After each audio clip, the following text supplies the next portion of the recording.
Baphomet, El secreto de la fortuna templaria. Por Tracy R. Twyman. Escrito originalmente para, y publicado por, Paranoia Magazine. En mi último artículo para Paranoia Magazine, escribí sobre los secretos alquímicos ocultos detrás del sistema monetario de los Estados Unidos. En él exploré el simbolismo masónico y oculto del billete de $1 estadounidense. Le expliqué cómo estos símbolos actuaban como psicopomos que dirigían la mente de su titular a creer en el poder y el valor del dólar estadounidense.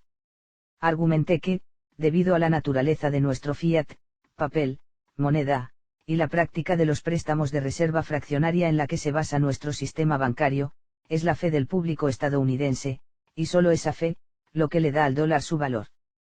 Y esto, expliqué, es la esencia de la magia, similar a los conceptos alquímicos de convertir la escoria en oro. Además, la forma en que nuestra economía hace que el capital se multiplique exponencialmente es similar a la idea alquímica de crear mucho a partir de muy poco. Tales conceptos con respecto al dinero se pueden encontrar en las enseñanzas de la masonería, como revelo en mi último libro, Solomon Strechard, The Magic and Mystery of America's Money, ISBN *0976170469, Dragon Key Press, 2005. Pero estos conceptos no fueron inventados por los masones. Formaban parte de una tradición transmitida por las culturas de la antigüedad, en particular Grecia y Judea.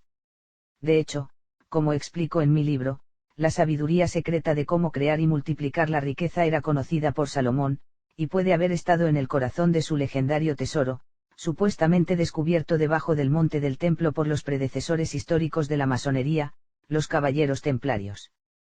Y resulta que nuestro sistema bancario moderno le debe aún más a los templarios que a los masones. Sello de los caballeros templarios. Los caballeros templarios fueron una orden militar católica creada hacia principios del siglo XII, y hacia el final de la Edad Oscura de Europa. Este fue un lento y deprimente 1000 años desde las ruinas del caído Imperio Romano hasta el surgimiento del Sacro Imperio Romano de la Europa católica. Fue un momento miserable porque, después del colapso de la economía romana, el uso de monedas en el continente prácticamente cesó, el centro del comercio mundial se había desplazado al Imperio Bizantino, y se desarrolló una economía feudal. Una ilustración contemporánea de la ejecución del gran maestre de los caballeros templarios Jacques de Molay en 1314. Sin dinero real en circulación, el feudalismo se convirtió en el nuevo sistema económico. Desde 476 hasta el surgimiento del Renacimiento, puesto por algunos historiadores alrededor de 1350 AC, los campesinos trabajaron en grandes mansiones propiedad de nobles, donde se hizo todo lo posible para mantener la mansión autosuficiente. En la mansión, producían sus propios alimentos, ropa y herramientas, y pagaban sus impuestos en estos bienes. Todos vivían y morían en la misma mansión, tal como lo había hecho su padre antes que ellos. El comercio continuó en el oriente bizantino, pero en el oeste, estaba muerto. Las únicas personas que prestaban dinero en Europa eran los judíos. Durante muchos años, a los judíos se les había prohibido practicar cualquier profesión que no fuera prestar dinero. Esto no se hizo solo porque los judíos eran buenos con el dinero. El credo católico sostenía que el préstamo de dinero sobre la usura era pecaminoso, pero como los judíos ya estaban condenados al infierno a los ojos de la Iglesia, se les animó a asumir el trabajo sucio de prestar dinero para el resto de la comunidad. Pero cuando los judíos fueron expulsados de muchas comunidades, de vez en cuando, durante los pogromos de la Edad Media, provocados periódicamente, cuando la gente comenzó a darse cuenta de cuánto dinero debían a los judíos, estas comunidades perdieron a sus prestamistas. Afortunadamente, sin embargo, la Santa Sede fue inspirada por Dios para otorgar a los caballeros templarios inmunidad de este mandato antiusura. Los templarios, o como se les tituló oficialmente, los pobres caballeros del Templo de Salomón, fueron, como muchas otras órdenes caballerescos que se formaron durante las cruzadas, a la vanguardia de la lucha europea para capturar y controlar Tierra Santa. Pero además de luchar, también estaban a cargo de cumplir muchos roles prácticos para la comunidad, entre ellos, el préstamo de dinero. La Iglesia permitió a los templarios cobrar intereses sobre los préstamos a una tasa aún más alta de lo que se les había permitido a los judíos. De hecho, se les concedió una carta que básicamente estableció a los templarios como una ley para sí mismos, que no rinde cuentas a nadie más que al Papa. Así pudieron operar de forma autónoma en sus diversas bases en toda Europa. Incluso tenían el derecho de establecer su propio país soberano, que es esencialmente lo que estaban haciendo en Tierra Santa cuando ayudaron a crear el Reino Latino de Jerusalén. Los caballeros templarios tenían una política de entrada muy interesante. Los nuevos iniciados no solo prometieron membresía de por vida y fidelidad a la orden, sino que también hicieron votos muy estrictos de celibato, secreto y pobreza. Esta última parte fue muy interesante, ya que equivalía a la tarifa de entrada final. Uno literalmente entregó todo lo que poseía a la orden, y prometió permanecer en la pobreza, donando cualquier ganancia que pudiera obtener después de unirse, a la orden también. Teniendo en cuenta que sus caballeros fueron tomados de la flor y nata de la aristocracia europea, los hermanos menores de herederos ricos y poderosos, esto fue bastante significativo. Les permitió acumular una gran cantidad de riqueza y tierra en un tiempo relativamente rápido. Luego multiplicaron esta riqueza exponencialmente durante las siguientes décadas invirtiendo en varias empresas comerciales. Cultivaban, fabricaban textiles, construían carreteras y hospitales, y se dedicaban a todo tipo de comercio. Fueron responsables de numerosos avances tecnológicos durante este tiempo, ya sea a través de su propia invención, o a través de técnicas que aprendieron a través de su contacto frecuente con árabes, judíos y bizantinos. Sus negocios tuvieron el efecto de transformar en gran medida la economía de Europa, allanando el camino para el mercantilismo que surgió pronto en la Italia post-Medici, dando a luz más tarde al capitalismo en Europa y América. La contribución más significativa de los templarios en este frente fue en el campo de la banca, que se convirtió en su industria más lucrativa. Los templarios eran, ante todo, los guardianes oficiales de los peregrinos en ruta a Tierra Santa. Esta fue supuestamente la razón por la que se creó la orden en primer lugar. En esta capacidad, idearon un sistema para proteger a los peregrinos del robo de carreteras que a menudo hacía que tales peregrinaciones fueran peligrosas. En lugar de cargarse con oro y provisiones, que probablemente serían robadas, los peregrinos simplemente depositaban algo de dinero en forma de oro o plata en la preceptoría templaria más cercana a su punto de partida. Desde allí se dirigirían a Jerusalén a lo largo de una ruta preseleccionadas que consistía en una serie de iglesias y catedrales, que a su vez estaban asociadas con preceptorías templarias cercanas, cada una con servicios bancarios. Allí el peregrino presentaba al banquero un chit, un pedazo de papel que estaba codificado con información cifrada sobre el depósito del peregrino en el banco de origen. El peregrino podría entonces retirar del banco en su ubicación actual la cantidad de dinero que necesita para pagar su estancia en esa parada en particular en la ruta, o para hacer donaciones a las iglesias locales, y podría dejar el resto en su cuenta. También podía hacer cargos directos a la cuenta por cualquier bien o servicio que los propios templarios pudieran ofrecer al peregrino, como era a menudo el caso. Es así que la palabra cheque entró en los idiomas inglés y francés. De hecho, muchas palabras en inglés medio, especialmente las relacionadas con la banca y el comercio, parecen haberse originado de una manera u otra con los templarios. En el caso del cheque, estaba directamente relacionado con el uso de la tela de tablero de ajedrez que los comerciantes y banqueros templarios usaban para cuadrar sus cuentas, para verificar sus activos y pasivos.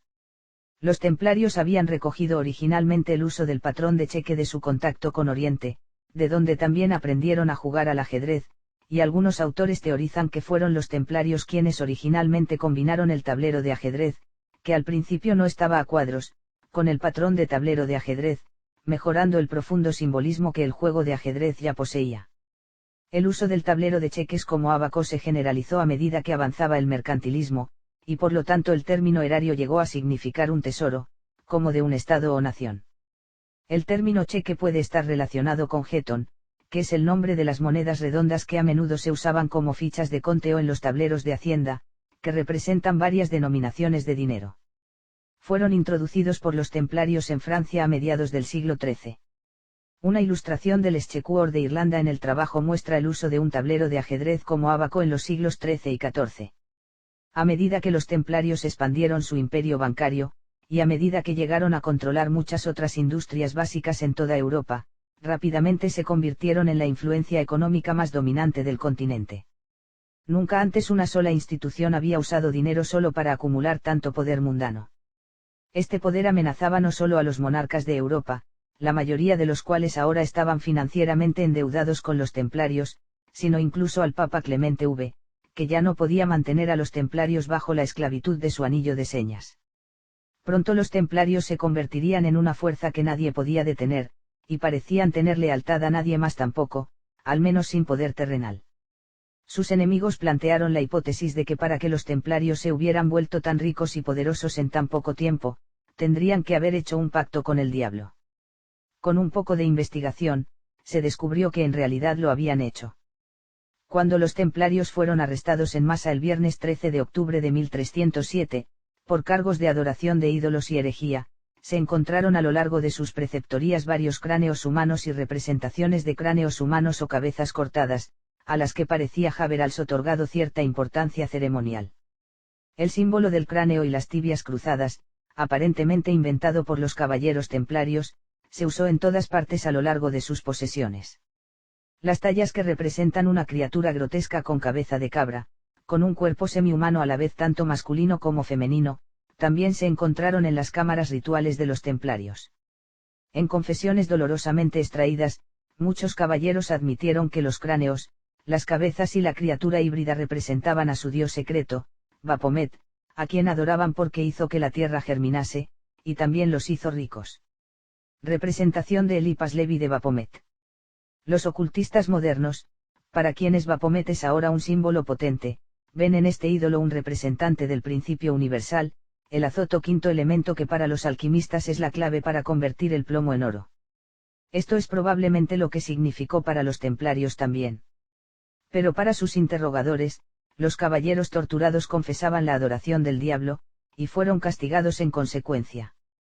La orden fue disuelta, el gran maestre quemado en la hoguera, y los caballeros ofensores enviados a hacer penitencia en varios monasterios. El poder de los templarios fue aplastado. La cabra de Mende, símbolo utilizado por la Iglesia de Satanás. Volvamos ahora al concepto del Baphomet, el ídolo que los templarios dijeron que hizo germinar la tierra y los hizo ricos. Estas afirmaciones, junto con el hecho de que el ídolo a menudo se representaba como una cabra con órganos sexuales masculinos y femeninos, podrían hacer que uno pensara que los templarios de alguna manera habían tropezado y absorbido los principios del culto a la cabra amaltea.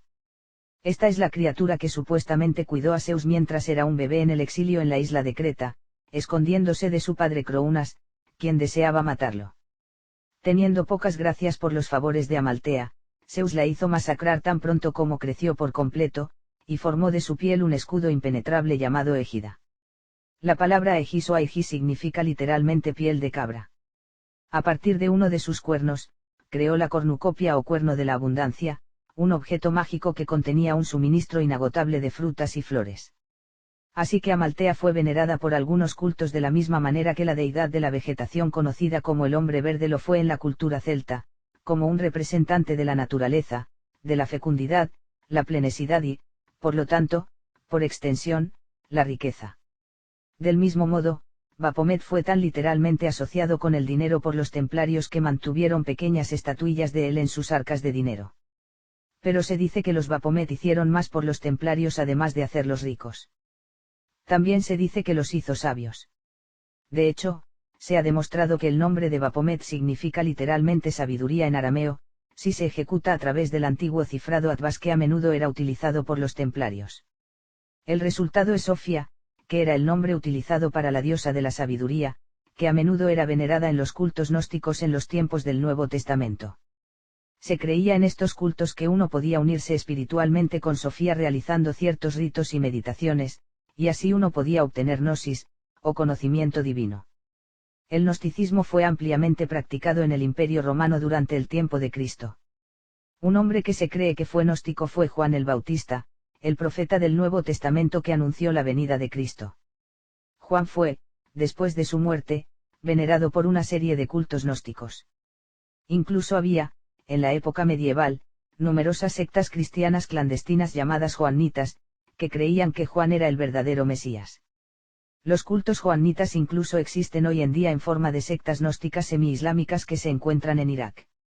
Se ha acusado que los templarios siguieron esta doctrina, y de hecho, él era su santo patrón, como lo es ahora para la masonería. Más importante aún, tal vez, se sabe que fue decapitado en el monte del templo en Jerusalén, y su cabeza, o cráneo, se ha convertido en un icono cristiano central. Esto pone de relieve la afirmación del ocultista Aleister Crowley de que el nombre Baphomet, por sí mismo, sin pasarlo por ningún cifrado, significa Bautista de la Sabiduría. Esto podría haber sido fácilmente un título para el profeta Juan. Un dispositivo masónico muestra a los dos santos Juan, el Bautista a la izquierda y el Evangelista a la derecha. El Bautista golpea la postura bafocnética de como arriba, tan abajo.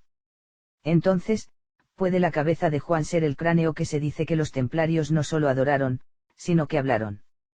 Específicamente se dice que profetizó para ellos. El uso de una cabeza o cráneo cortado para la adivinación era una práctica común en todo el Antiguo Oriente e incluso, aunque en secreto, en Judá e Israel durante los tiempos del Antiguo Testamento. Tales dispositivos fueron llamados terapim, y su uso fue registrado en la Biblia. Parece posible que los templarios pudieran haber hecho un uso similar de la cabeza o el cráneo de Juan el Bautista. ¿Cómo habrían conseguido entonces los templarios el cráneo de Juan el Bautista? Bueno, durante sus años de formación, los templarios estaban estacionados en la mezquita de Al-Aqsa en Jerusalén, justo allí en la montaña sagrada. Fue el hecho de que se formaron allí, en el sitio de lo que una vez fue el gran templo judío, que dio a la orden su nombre, los pobres caballeros de Cristo del templo de Salomón. Dado que se sabe que los caballeros templarios exploraron las cuevas secretas debajo del monte del templo, buscando el arca de la alianza, dicen algunos, es muy posible que descubrieran la cabeza de Juan mientras estaban allí. Pero, ¿cómo pudo poseer tal cosa haber hecho ricos a los templarios? Bueno, suspendamos la incredulidad por un momento y nos traguemos las propias creencias de los templarios. Obviamente creían que Baphomet podía hablar con ellos, y que Baphomet poseía sabiduría divina. Así que de inmediato, con esa creencia como base, es posible sostener que Baphomet enseñó a los templarios todas las formas de conocimiento, incluidos los misterios del dinero y la riqueza. Es evidente que los templarios llegaron a poseer grandes fuentes de sabiduría, lo que les permitió participar en logros innovadores del arte, la ciencia y la medicina durante su tiempo. Y las ideas que aplicaron para crear su sistema bancario internacional fueron pura genialidad. Pero más que eso, está claro que los templarios le dieron a la imagen de Baphomet una cierta reverencia ceremonial, acreditándola con un cierto poder talismánico, lo que demuestra que creían que su devoción a ella, y sus sacrificios a ella, les ganarían riqueza a cambio. Este es un concepto muy antiguo. Es la creencia de que uno puede contactar a una deidad a través de la adivinación y negociar un contrato con ella, en el que uno acepta realizar ciertos servicios para la deidad, a cambio de bendiciones a cambio. Así que digamos por el bien del argumento que el Baphomet era un talismán de algún tipo que, entre otras cosas, otorgaba a su poseedor sabiduría y riquezas, o más específicamente, el poder de ganar y crear riqueza. Digamos entonces que los templarios tomaron el control de este artefacto de alguna manera. Después de llegar a poseer el Baphomet, los caballeros podrían haber formado un pacto con la deidad conectada a él, entonces habrían comenzado a estructurar su orden en un sistema internacional para avanzar en el aprendizaje y la ciencia, y para crear riqueza. Su riqueza y membresía se expandieron exponencialmente después de que crearon una constitución formal para su orden, que podría haber sido una extensión de su pacto con Baphomet. Si los templarios poseían este Baphomet, capaz de otorgar sabiduría y, lo que es más importante, riqueza, esto puede explicar lo que tanto el rey Felipe IV como el Papa Clemente V estaban ansiosos por tomar de los templarios cuando diseñaron su arresto, incluso si no entendían completamente lo que estaban buscando. Se dice que los senescales de Felipe buscaron frenéticamente en todas las propiedades templarias en Francia, buscando su legendario tesoro, porque sabía que los caballeros eran ricos. Pero realmente no entendía que su riqueza fue creada por la banca, y se extendió por todos sus dominios, invertido en varias empresas que hacen dinero. Solo una fracción de ella existía realmente en reserva como moneda física.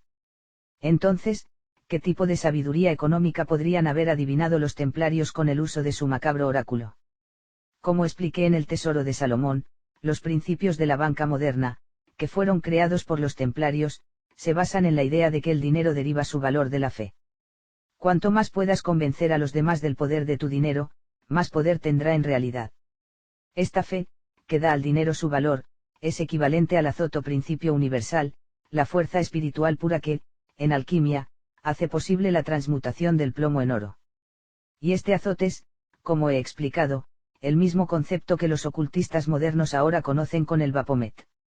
Así que el concepto mencionado anteriormente podría haber estado ciertamente entre las ideas comunicadas a los templarios desde su fuente divina. Moneda de 10 centavos estadounidense con el busto de Mercurio, o Hermes. Otra idea en el corazón del proceso bancario inventado por los templarios es el concepto de que el dinero puede ser sembrado en un esfuerzo comercial, o prestado en la usura, y, a través del milagro del proceso bancario, crecer o multiplicarse exponencialmente. Como explico en El Tesoro de Salomón, estas son ideas que aparecen, alegóricamente, no solo en manuscritos alquímicos y en los romances medievales del Grial asociados con los caballeros templarios, sino también en la Biblia. La práctica del diezmo contiene este principio en su corazón, y muchas de las parábolas de Cristo lo exponen. El rey Salomón, famoso por su riqueza y sabiduría, también conocía los secretos, y puede haberse beneficiado de las consultas con un demonio llamado Asmodeo.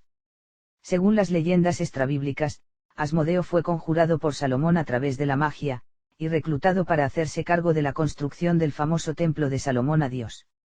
La figura de Asmodeo, como se describe en las leyendas de Oriente Medio, tiene mucho en común con la de Baphomet, y creo que representan la misma entidad.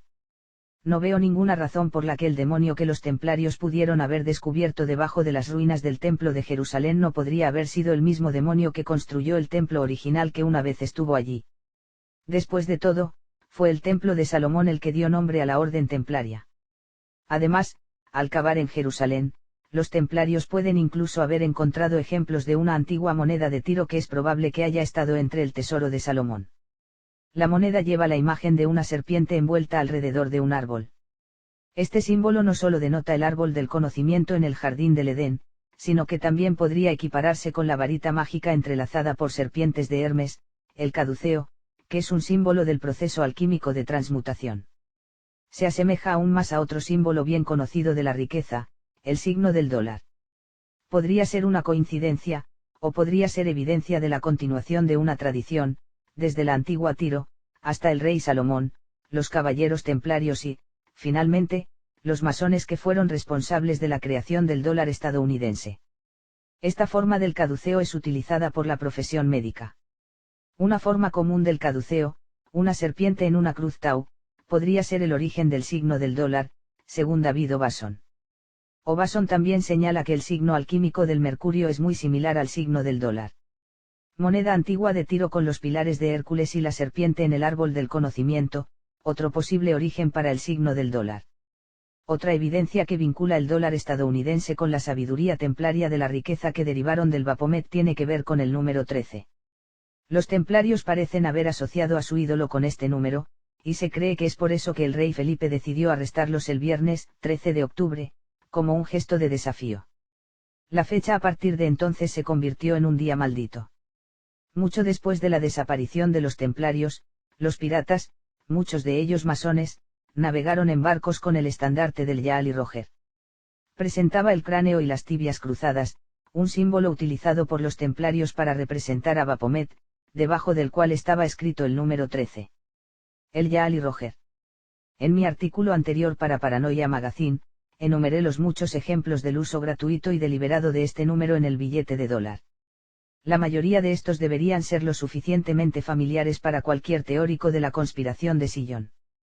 Pero este número no solo está en el actual billete de $1.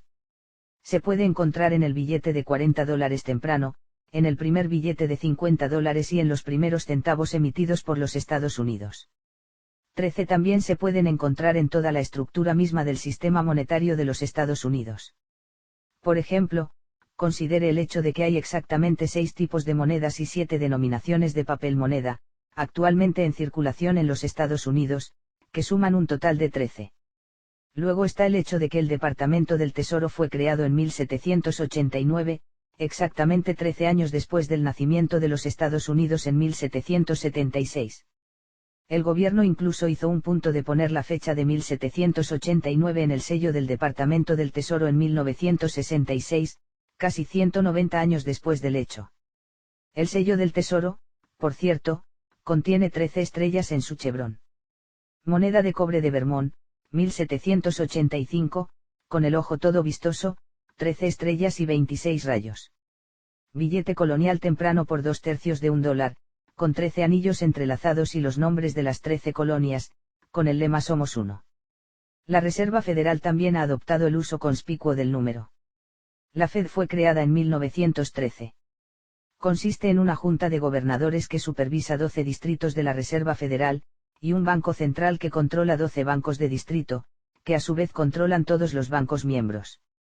Incluso los dígitos del código postal de la sede de la Fed en Washington, D.C., 20.551, suman 13. América y la Junta de la Reserva Federal, de John Gregory, que muestra a la diosa nacional estadounidense, Columbia, luciendo un caduceo, con el sello de la Reserva Federal como escudo. Es esta obsesión con el número 13 un tributo a Baphomet por parte de nuestros padres fundadores masónicos. Podría ser evidencia de que es el principio universal, que simboliza Baphomet, el que se encuentra en el corazón de la riqueza de nuestra nación.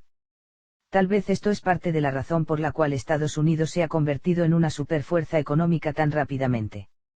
Tal vez los símbolos mágicos en nuestra moneda denotan la magia que nos permite a todos disfrutar de un estilo de vida relativamente próspero en una nación sostenida en alto por la fe de sus ciudadanos en el poder del dólar. Estatua de George Washington por Jareis y O'Greenaff, representándolo en una pose de como arriba, tan abajo de Baphometic.